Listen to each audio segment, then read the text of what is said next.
Is Cindy Hines, Museum Director here in Glenwood at the Frontier Historical Society, and she's going to tell us today about the story of Kid Curry, who is a somewhat unknown outlaw who found his ends in these parts.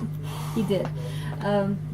Harvey Logan, alias Kid Curry, was an outlaw, bank robber, train robber. He spent some of his time actually hanging out with Butch Cassidy and the Sundance Kid. They were most notorious probably for some of their train robberies. The difference between them and Kid Curry is that they didn't normally kill people in the commission of their crimes, but Kid Curry did. He had no compunction at all about killing people. And so he was kind of known as the wildest of the wild bunch. And after spending a year in jail in Knoxville, Tennessee, he escaped and was kind of on the lam for about a year when he ended up in the Glenwood Springs area with two other gentlemen. They took aliases and got jobs with the railroad. And what they were doing was kind of scouting out when the trains carrying money were going through town.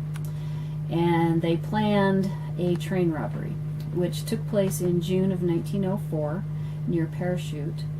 They boarded the train and basically took over the second car, which was the one that carried the safe. They held a gun to the agent who was in that train car and told him to open the safe, which he refused to do. So they, I'm not sure if they tied him up or threw him off the train or what they did, but they ended up putting dynamite in the car and blowing it up. And I gotta do my best, don't you see? Your best don't include getting yourself killed. Dynamite's ready, Butch. Mr. E.H. Harriman himself, he had the confidence of... Open the door or that's it. You think E.H. Harriman would get himself killed for you? Woodcock? I worked for Mr. E.H. Harriman on the Union Pacific Railroad, and he entrusted me.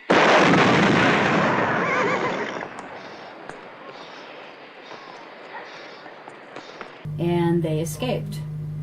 They had a boat waiting for them down along the Colorado River where they crossed over to the other side, where they had horses waiting, and they got on the horses and took off kind of heading southeast, and which would have brought them kind of back toward the Glenwood Springs area. And a posse caught up with them, cornered them in some rocks, and they had a little shootout.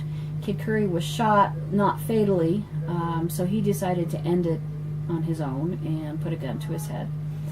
And they brought his body back to Glenwood Springs, where he was actually buried in the Potter's Field section of Linwood Cemetery. At the time, he was using an alias, so they didn't know who he was. But they did take a post-mortem photograph of him and send it around to the different detective agencies around the country. The Pinkerton Detective Agency had been tracking him for about a year, and when they saw the photograph, they knew who it was and identified him as Harvey Logan, alias Kid Curry. And so he is buried in our local cemetery. And what was said of his face by yes. A doctor who was examining his body indicated that, said that every line in his face indicates a degenerate.